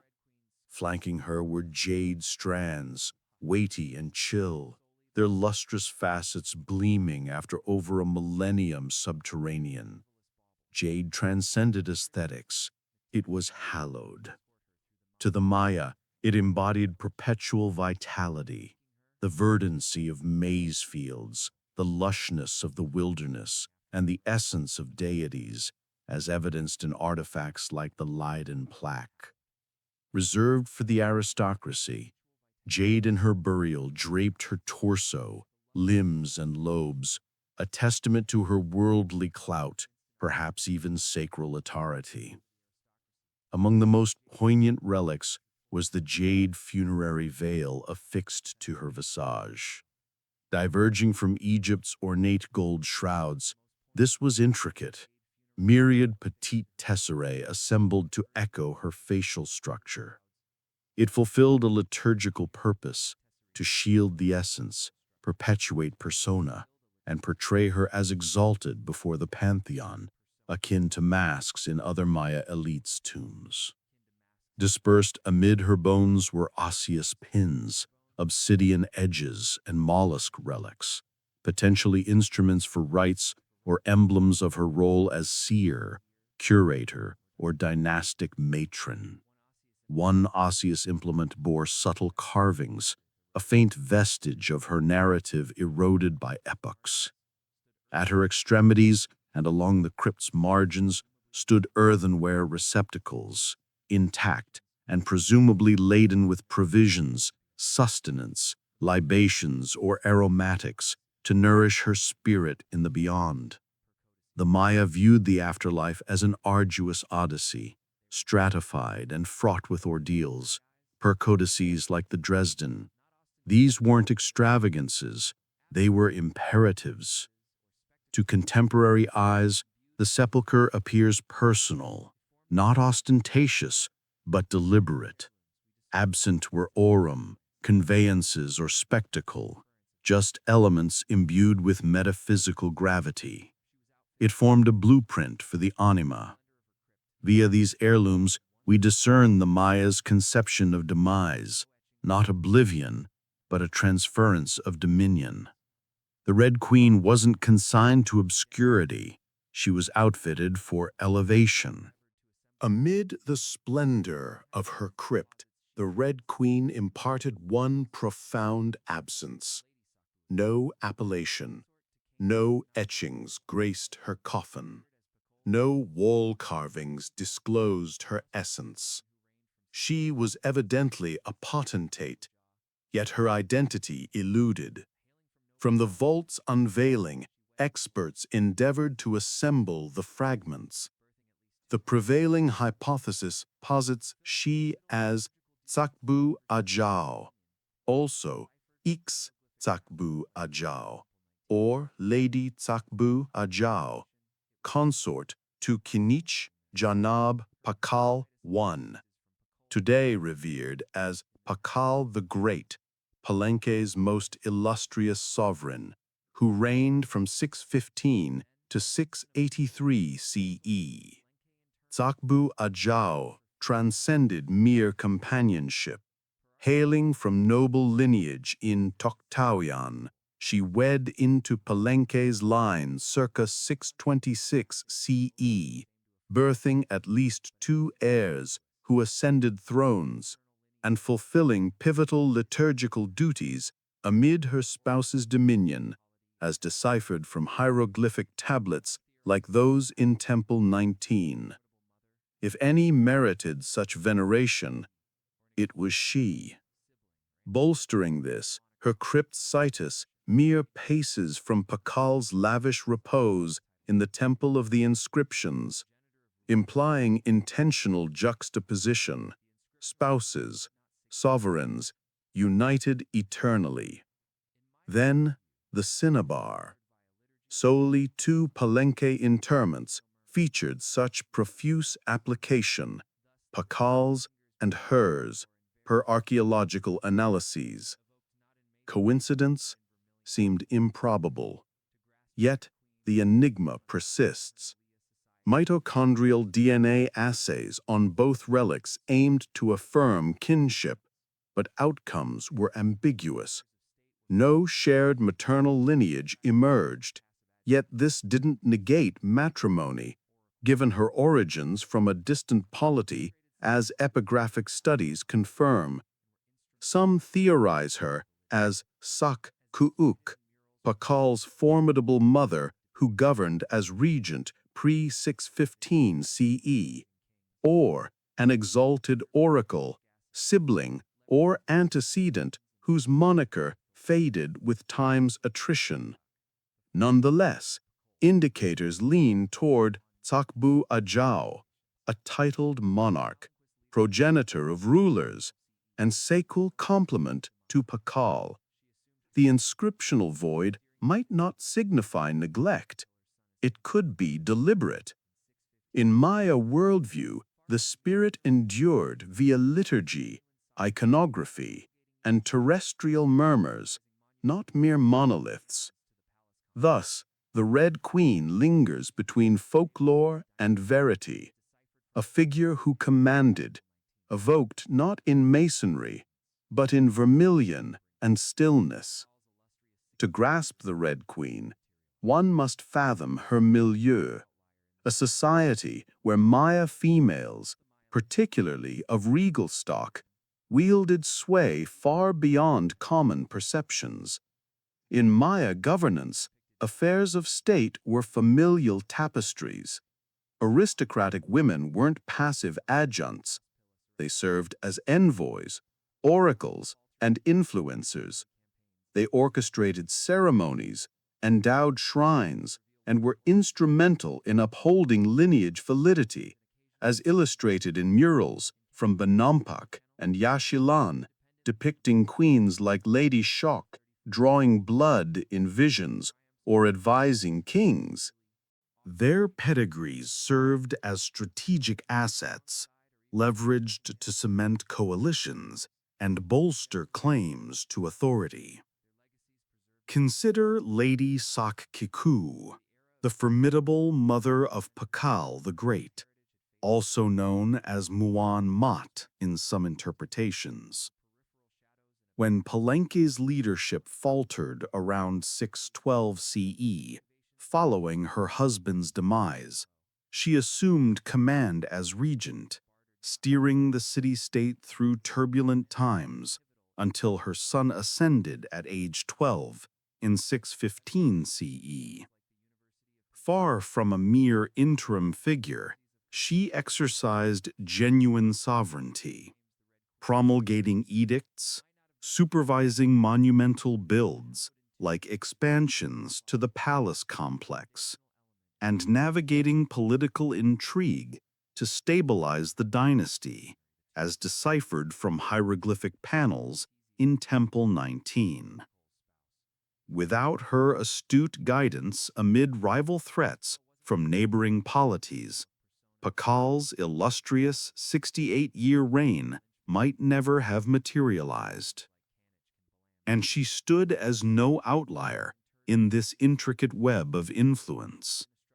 Throughout the Maya landscape, from sites like Yaxchilan, where Lady Shok, consort to Itzamna Balam II, conducted visionary bloodletting rites depicted in vivid lintels, to Naranjo, where Lady Six Sky, or Wak Chanil Ajhau, arrived from Dos Pilas around 682 CE to revive a faltering kingdom through military campaigns and temple dedications.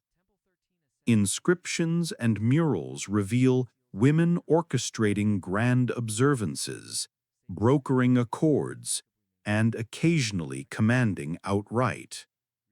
In Calakmul, Lady Yul Iknal ruled independently from 511 to around 534 CE, overseeing triumphs over Tikal, as chronicled on stelae. Often arrayed in ornate crests and finery, positioned alongside or even surpassing male counterparts in visual narratives. Their declarations were etched into stone, their legacies preserved, until erosion and conquest dimmed them. By the era of Spanish invaders in the 16th century, much of this heritage had faded, distorted through colonial perspectives that reduced indigenous women to peripheral shadows in a patriarchal framework, ignoring epigraphic evidence of their agency. Yet excavations and glyph decipherments paint a richer tableau, one of fluid gender dynamics where authority was bartered, not rigidly bequeathed, with elite women often pivotal in lineage continuity and ritual legitimacy. As recent studies from institutions like the University of Pennsylvania highlight, through analyses of codices and artifacts. This backdrop reframes the Red Queen anew. She might not have governed overtly, but her lavish, hallowed entombment, adjacent to Pakal's, implies she was a foundational element in the regal hierarchy. Latest theories, bolstered by a 2025 documentary, The Tomb of the Red Queen of Palenque, posit her as Tsakbu Ajhau, Pakal's spouse, whose noble Toktan origins fortified alliances. Her jade veil wasn't ornamental fluff, but an emblem of persona and dominion sustained in mortality. Her lineage, potentially the linchpin anchoring Palenque's succession through sons like Kinich Khan Balam II. The Red Queen wasn't merely interred with valuables. She was enshrined in a structure laden with intent, infused with Maya worldview, ceremonial icons, and deliberate craftsmanship. Her crypt wasn't a simple pit. It was a portal to perpetuity. Unearthed within Temple 13, one of Palenque's more understated edifices, nestled in the site's core. Its nearness to the Temple of the Inscriptions, Pakal's opulent mausoleum, is profoundly suggestive. These edifices weren't haphazard. Their layouts adhered to celestial alignments, legendary motifs, and ancestral narratives, often mirroring the 9 levels of the underworld or solar trajectories. Temple 13 ascends humbly beside its imposing sibling, yet conceals a profound intimacy. An impervious vault, safeguarded from raiders and impeccably maintained. Erected deep in the pyramid's heart, reachable via a precipitous, confined stairwell, the plunge into her chamber evokes a metaphorical pilgrimage into the abyss.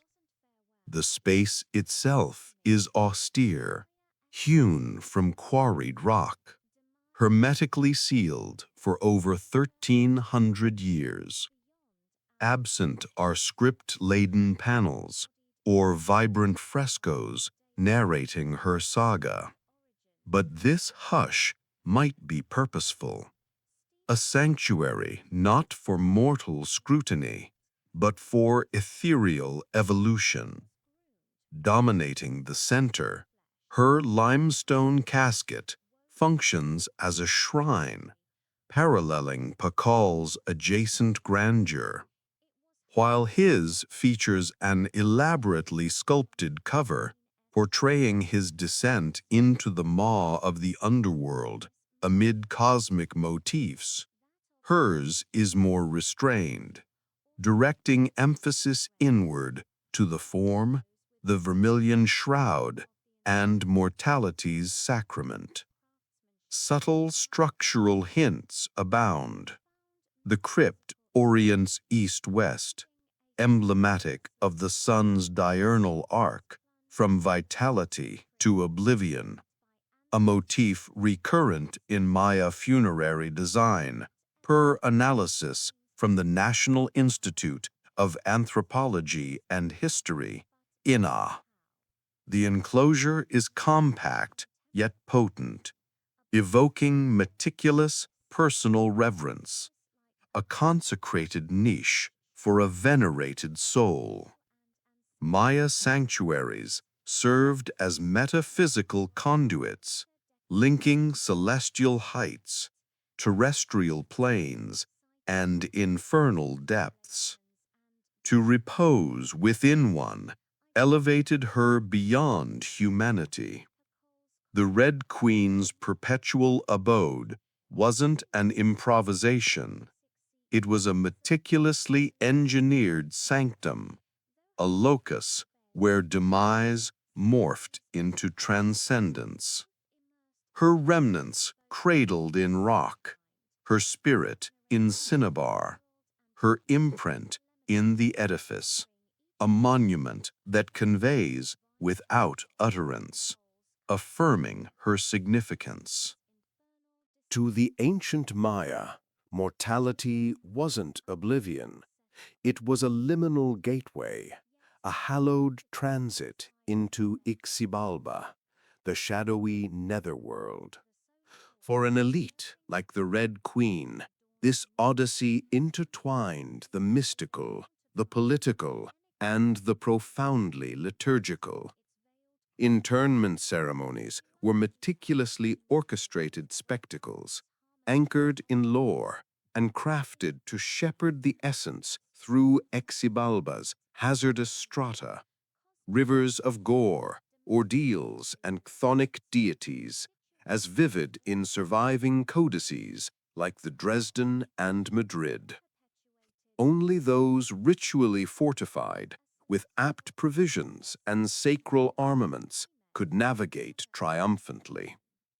The Red Queen lay enveloped in cinnabar, encased in masonry, and ringed by tributes, all hallmarks of aristocratic repose. Yet nuances abound.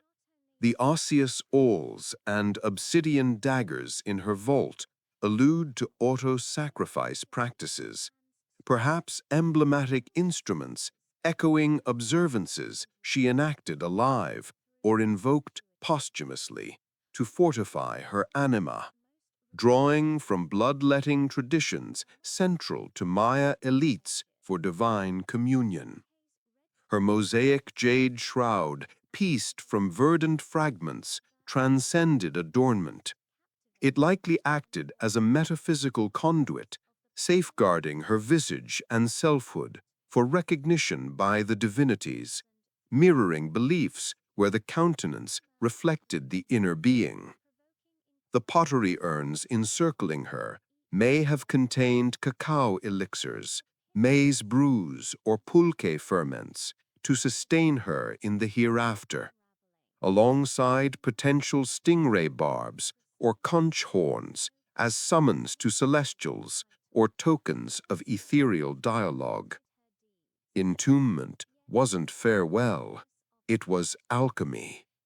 The Maya espoused cycles, demise as germination, sepulture as sowing, the beyond as resurgence.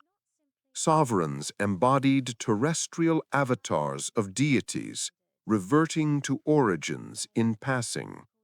The Red Queen, steeped in sanguine hue, immured in a ziggurat and graced with gifts, was groomed for renaissance, not as flesh, but as an entity woven into the cosmic tapestry. Her entombment wasn't her chronicle's close, it was her mythos's dawn. Mere paces from the Red Queen's sanctuary resides one of Mesoamerica's most emblematic crypts, that of Kinich Janab Pakal, or simply Pakal the Great. His repose within the majestic Temple of the Inscriptions is lauded for its craftsmanship, magnitude, and profound metaphysical imagery, including a sarcophagus lid illustrating his plunge into the cosmic tree, flanked by ancestors and celestial orbs. What elevates the Red Queen's discovery, however, isn't solely its contents, but its locale. Her vault nestled in Temple 13, abutting Pakal's edifice.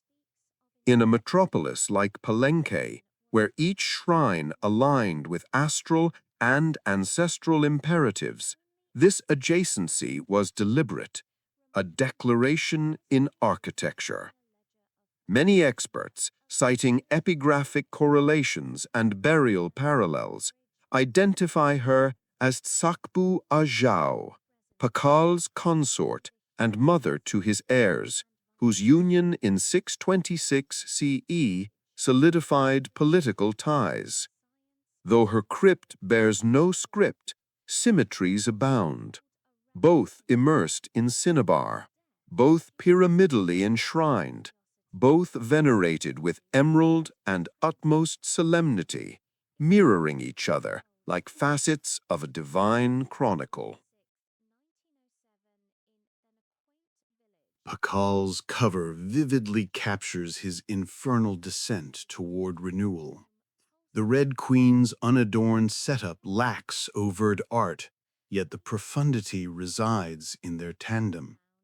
If Pakal symbolized the solar orb traversing nocturnal realms to dawn anew, she might embody the lunar counterpart, the enigmatic feminine energy charting its veiled course. A duality echoed in Maya lore where balance harmonized opposites. In mythology, governance wasn't solitary, but interdependent. Cosmic equilibrium demanding equilibrium. By situating the Red Queen proximate to Pakal, the Maya perpetuated not merely a union, but a celestial alliance. Male and female, monarch and matron, day star and night orb, structure and sacrament. Their eternal adjacency might reflect their earthly synergy, a consort not subordinate, but parallel, sharing not only a seat of power, but an enduring heritage. In their vaults, they articulate sans script two essences cloaked in vermilion and rock, conjoined through perpetuity. One of antiquity's most revered enigmas. Though her moniker vanished with the ages, Palenque's Red Queen persists not as an overlooked artifact, but as among the most captivating and authoritative females of the primordial era. Her vault, concealed for over 1,300 years, now murmurs through epochs, provoking inquiries that amplify with each revelation. She epitomizes an inscrutability that defies complete unraveling. We might never pinpoint her precise essence. No carving immortalized her title, no monument narrated her deeds. Yet, the meticulousness of her entombment, the opulence of her accompaniments, the iconography of her scarlet-swathed frame, all attest to a figure of immense stature, not simply as spouse or adjunct, but as one who commanded tangible sway, metaphysical depth, and aristocratic heritage. The Red Queen's rediscovery compels us to rethink long-held assumptions about the ancient Maya world. Far from silent, women in this civilization were dynamic forces, leading rituals, governing city-states, and shaping dynasties. While figures like Pakal the Great have historically dominated the narrative, the Red Queen's emergence underscores that power wasn't solely masculine. It coursed through queens, priestesses, mothers, and visionaries, as evidenced by inscriptions and iconography from sites like Yaxchilan and Naranjo. Her legacy transcends the jade beads, cinnabar dust, and architectural precision of Temple 13. It lies in the dialogue she's ignited among scholars, artists, and storytellers. Each artifact, every meticulously placed offering, every scarlet grain speaks of intent. This woman was pivotal, not peripheral. Her anonymity only amplifies her impact, reminding us that history is no mere ledger of facts, but a vibrant mosaic, a collective yearning to bridge past and present.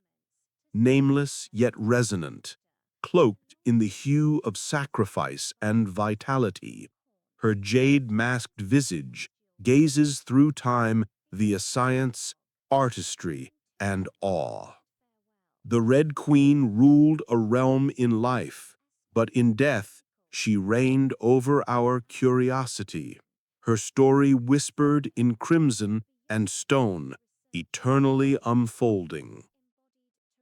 Born on July 6, 1907, in Coyoacan, then a quaint village on Mexico City's fringes, Frida Kahlo grew up in a home pulsing with vibrancy and tension, the Casa Azul, later her sanctuary, battleground, and museum.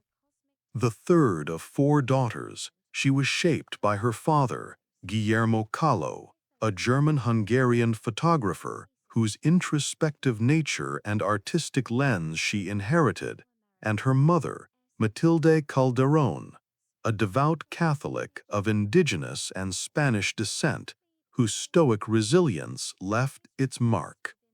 Their contrasting temperaments, Guillermo's quiet intellect versus Matilde's emotional distance, molded Frida's blend of introspection and defiance.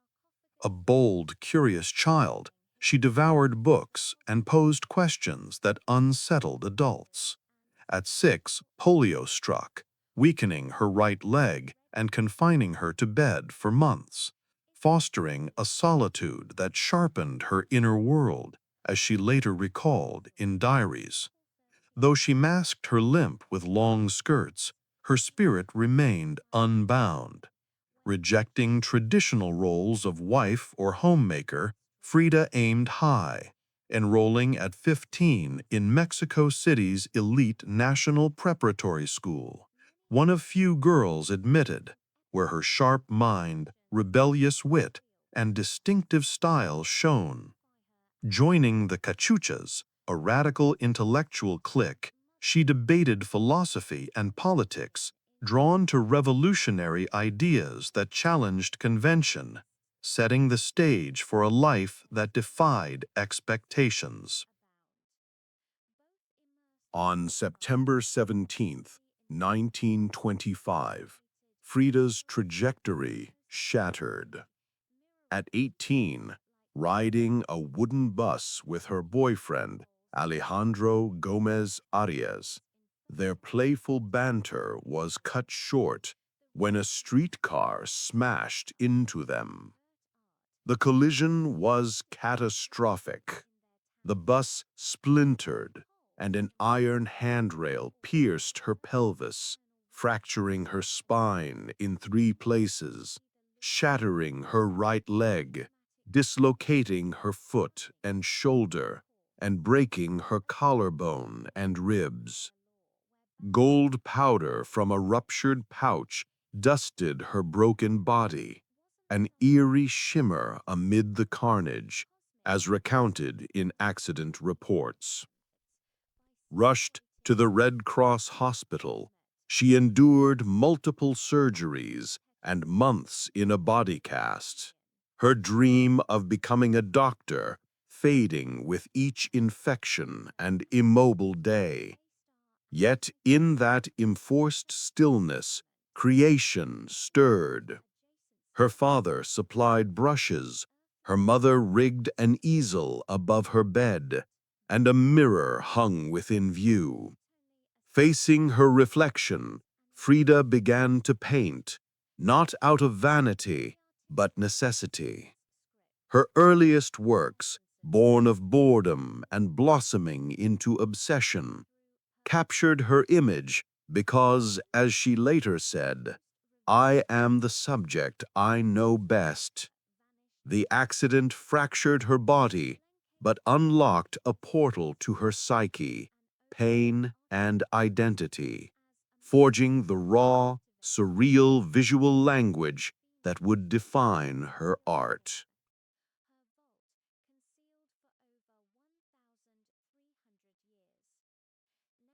Encased in plaster, battling relentless pain, Frida's painting became more than therapy.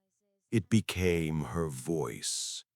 Eschewing delicate florals or tame vistas, she channeled visceral suffering, physical, emotional, existential, into works of unflinching honesty. Her early self-portraits, often on tin or wood in the style of Mexican retablos, devotional art, narrating suffering and miracles, turned inward, her body the canvas, her anguish the altar. Paintings like Self-Portrait with Necklace of Thorns, 1940, depict her pierced like a martyr, while The Broken Column, 1944, shows her spine as a crumbling pillar, her gaze defiant despite tears. Her art didn't soften trauma's ugliness. It wielded it with beauty, irony, and defiance, blending Mexican folk motifs, surrealism, medical imagery, and myth into a groundbreaking narrative. By the time she could walk again, painfully, with a limp, Frida had transformed from aspiring physician to singular artist, her work unlike anything seen before. She didn't just depict pain, she forced the world to confront it, making suffering a sacred act of self-expression. In 1928, at 21 and still recovering, Frida met Diego Rivera, Mexico's towering muralist 20 years her senior.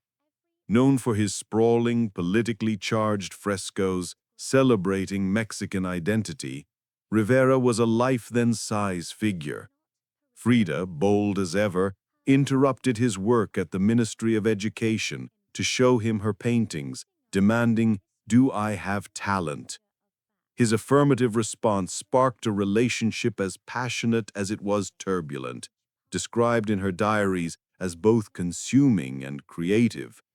Rivera saw in her a raw, unfiltered voice, fierce, ironic, and radiant with pain and beauty.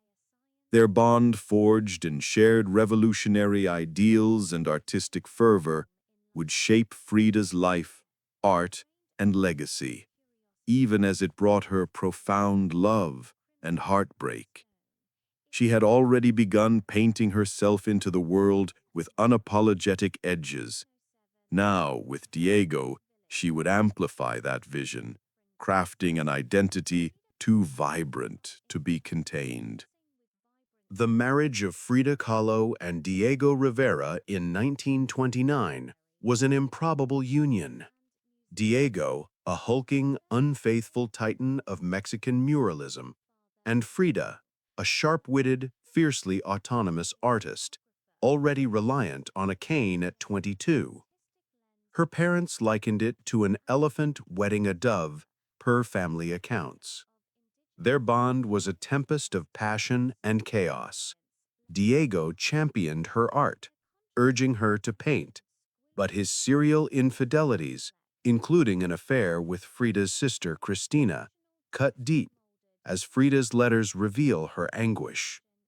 In retaliation, she took lovers of both genders, with rumored liaisons including Leon Trotsky and Georgia O'Keeffe, embracing her bisexuality openly in a repressive era, per biographical sources. Their 1939 divorce was brief.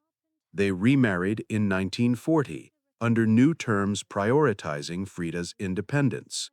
Her home, finances, and name remained hers. This second union was less conventional romance and more a creative alliance, rooted in mutual respect despite persistent betrayals.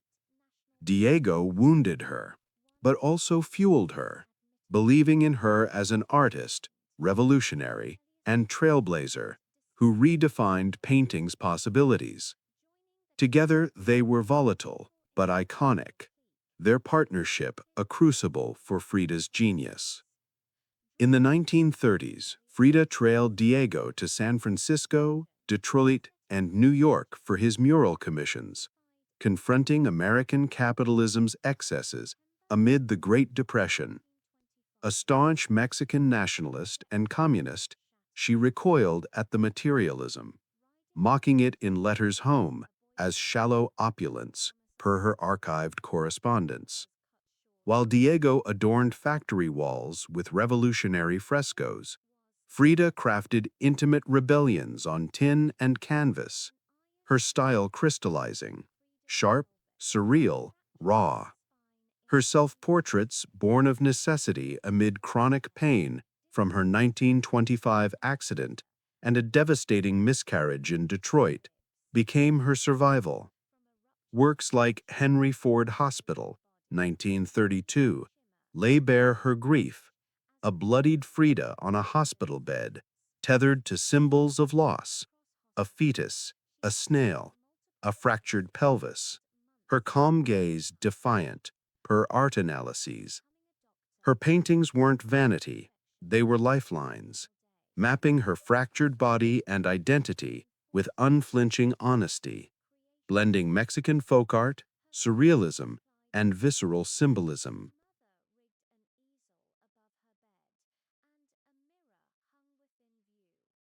Back in Mexico, by the late 1930s, Frida stepped out of Diego's shadow, fully claiming her voice.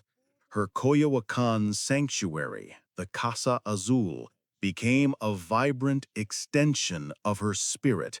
Cobalt walls, Aztec statues, roaming monkeys, and pre-Columbian artifacts amid revolutionary texts. Draped in Tijuana dresses, with flowers woven into her hair, she painted, surrounded by copal and mariachi echoes, as described in her diaries. This era birthed masterpieces like The Two Fridas, 1939, depicting a split self, European-clad with a bleeding heart, indigenous-clad and resolute, a visual memoir of love, loss, and heritage. Her 1939 Paris exhibition won praise from Picasso and Kandinsky, but Frida rejected André Breton's surrealist label, insisting, "I never painted dreams. I painted my own reality," per her recorded statements. Her art fused Mexico's indigenous roots with its violent history, pulsing with skeletons, hummingbirds, thorns, and blood, honoring her homeland while exposing its wounds. As the 1940s progressed, Frida's body faltered, her spine deteriorated, her leg plagued by infections, requiring over 30 surgeries, often immobilizing her in casts or traction per medical records. Yet she painted through it, each canvas a defiance of her crumbling frame. Works like The Broken Column, 1944, show her split open, nails piercing her flesh, a shattered column as her spine, yet her gaze remains steely. Pain was her muse, adversary, and companion, sharpening her clarity. Her politics grew fiercer. She joined the Mexican Communist Party, marched in protests, and decried imperialism, even appearing wheelchair-bound at a 1954 rally against the CIA's Guatemalan coup, per contemporary accounts. Her 1953 solo exhibition in Mexico was a triumph, but with her health failing, doctors forbade attendance. Undeterred, Frida arrived by ambulance, carried on a stretcher to her bed at the gallery's center, dressed in traditional finery, toasting guests with tequila and fire, as reported in local press. Her final works, like Marxism Will Give Health to the Sick, 1954, and a watermelon still life inscribed Viva la Vida, radiate defiance and joy amid encroaching death. Frida died on July 13, 1954, at 47 in the Casa Azul, officially from a pulmonary embolism, though whispers of exhaustion or intentional overdose lingered, per confidants' accounts. Her funeral at the Palacio de Bellas Artes, draped in the Communist Party flag, drew mourners from Mexico's artistic and revolutionary circles. Diego, devastated, called her his greatest love, despite their fractured history. Initially a footnote in art circles, too political for surrealists, too surreal for traditionalists, Frida's legacy surged in the 1970s and 1980s as feminists and activists reclaimed her voice. Her unibrow, flower-crowned image became a global icon, her Casa Azul a museum, her paintings revered in institutions like the Louvre. For queer communities, she's a bisexual trailblazer. For women, a symbol of unapologetic power. For the disabled, proof that pain fuels creation. For Mexico, a fierce daughter embodying its soul. Her works, The Two Fridas, self-portrait with thorn necklace and hummingbird, don't just hang, they resonate, felt by anyone who's turned suffering into sanctity. Frida didn't seek to be a symbol. She painted her truth, raw and contradictory, giving voice to millions unseen in art. Her face, on murals, t-shirts, memes, endures not as a mask, but a mirror, reflecting courage, resistance, and immortal vitality.